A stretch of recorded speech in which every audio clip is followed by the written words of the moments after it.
ఉగాది సాహితీ సంచిక అనేక ఆవిష్కరణ హైదరాబాద్లో ఘనంగా నిర్వహించారు.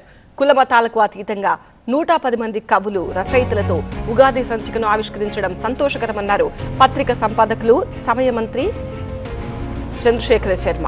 బేగంపేట్ టూరిజం ప్లాజాలో జరిగిన అనేక ఉగాది సాహిత్య సంచిక ఆవిష్కరణ సభకు మాజీ ప్రెస్ అకాడమీ చైర్మన్ అల్లం నారాయణ, సీనియర్ సంపాదకులు కె శ్రీనివాస్, రచయిత స్కై బాబా హాజరయ్యారు. ఈ సంచిక జాగ్రత్తగా పదిలపరుచుకునే విధంగా ఉపయోగకారిగా ఉంటుందన్నారు. 4 రోజుల తర్వాత సాహిత్యంలో ఒక అద్భుతమైన ప్రత్యేక సంచిక తీసుకురావడానికి ఒక అవకాశం వచ్చింది.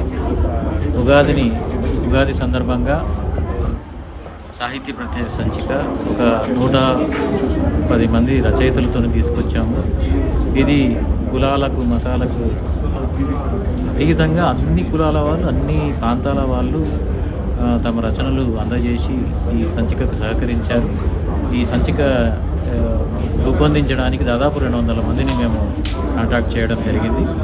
చాలా స్పీడ్గా, చాలా తక్కువ సమయంలోనూ చాలా గొప్ప అభిప్రాయాలు, ఇంటర్వ్యూలు, రచనలు, కథలు, కవిత్వం, యువత కవితలు కూడా దీంట్లో రికార్డ్ చేయగలిగాం.